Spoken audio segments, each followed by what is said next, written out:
Cinta kasih digunakan Mahatma Gandhi dalam memimpin 3 miliar rakyat India untuk memperoleh kemerdekaan.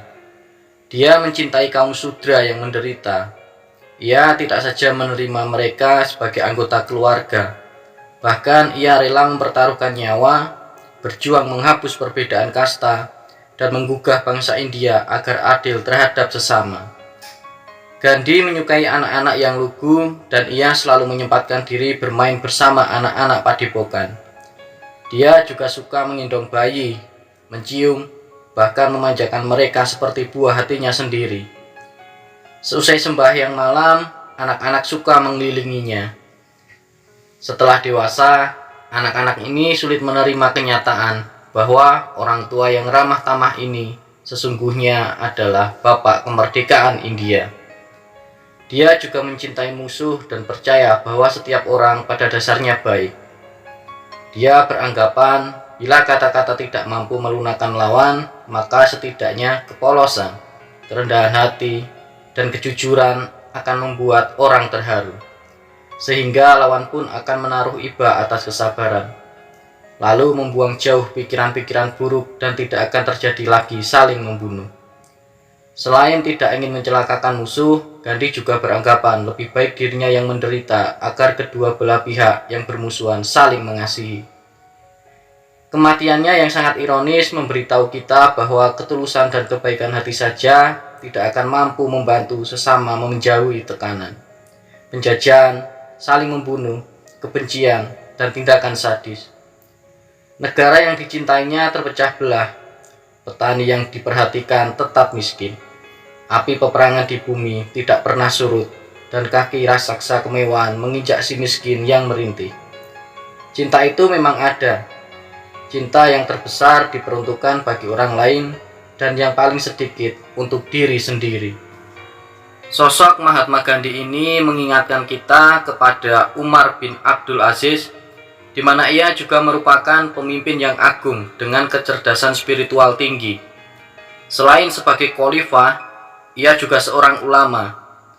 Dia pemimpin yang berhasil dalam memimpin negara dan masyarakat.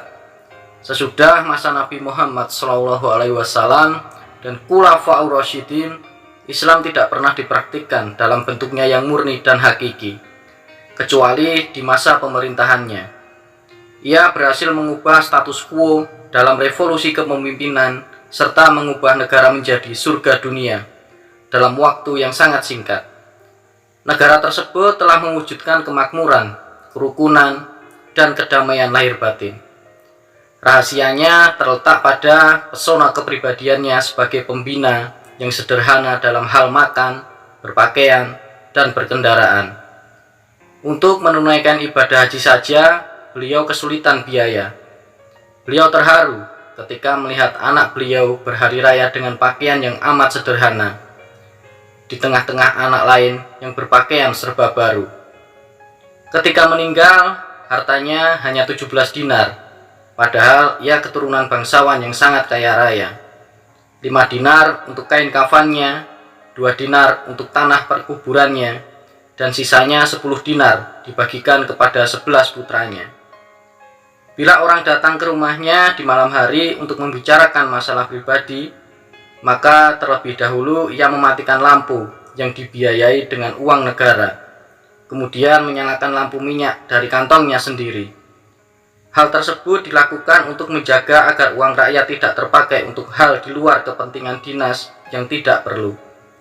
Umar bin Abdul Aziz memecat pejabat yang zalim, mengembalikan hak milik yang dirampas, membela rakyatnya yang tidak diperlakukan adil, dan mengembalikan gereja kepada kaum Nasrani.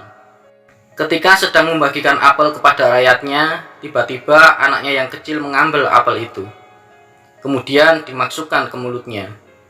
Umar pun menepuk dengan mengambil apel itu di mulut anaknya, sehingga anaknya menangis dan lari ke ibunya. Akhirnya istrinya pergi ke pasar membeli apel. Di masjid, Umar menyenggol kaki laki-laki yang sedang tidur. Laki-laki itu spontan berkata, "Apakah kamu gila?" Umar menjawab, "Tidak." Mendengarkan perkataan laki-laki itu, pengawalnya marah, bergerak untuk memukul laki-laki itu. Tetapi Umar menyabarkan pengawalnya. Orang itu tidak berbuat apa-apa. Dia hanya bertanya, "Apakah engkau gila?" Lalu saya menjawab, "Tidak." Umar merupakan khalifah yang rendah hati, tidak pernah berbohong, dan takut pada azab akhirat. SQ memungkinkan pemimpin menjadi kreatif dalam mengubah aturan dan situasi. SQ memberikan pemimpin kemampuan untuk membedakan dan terikat akad moral. Selain itu, pemimpin juga memiliki kemampuan menyesuaikan aturan yang kaku disertai dengan pemahaman dan cinta dan kemampuan setara untuk melihat kapan cinta dan pemahaman sampai pada batasnya. Pemimpin menggunakan SQ untuk membedakan mana yang baik dan mana yang buruk. SQ juga berguna untuk membayangkan kemungkinan yang belum terwujud dan menjadikan pemimpin tersebut rendah hati. SQ menjadikan pemimpin benar-benar utuh secara intelektual, emosional, dan spiritual.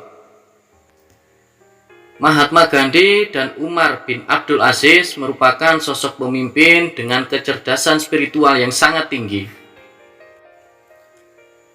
Pemimpin membutuhkan kecerdasan spiritual atau SQ yang dapat mengefektifkan IQ dan EQ. Kecerdasan spiritual adalah kecerdasan untuk menghadapi dan memecahkan persoalan makna dan nilai.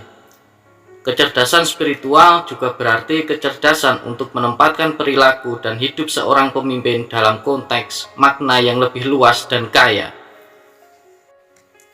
Selain itu, SQ juga merupakan kecerdasan untuk menilai bahwa tindakan atau jalan hidup seseorang lebih mempunyai maksud dibandingkan dengan orang lain. Dan nilai-nilai spiritual umum antara lain kebenaran, kejujuran, kesederhanaan, kepedulian, kerjasama, kebebasan, kedamaian, pengertian, amal baik, tanggung jawab, tenggang rasa, integritas, rasa percaya diri, kebersihan hati, kerendahan hati, kesetiaan, kecermatan, kemuliaan, keberanian, kesatuan, rasa syukur, humor, ketekunan, kesabaran, keadilan, persamaan, keseimbangan, ikhlas, hikmah, dan keteguhan.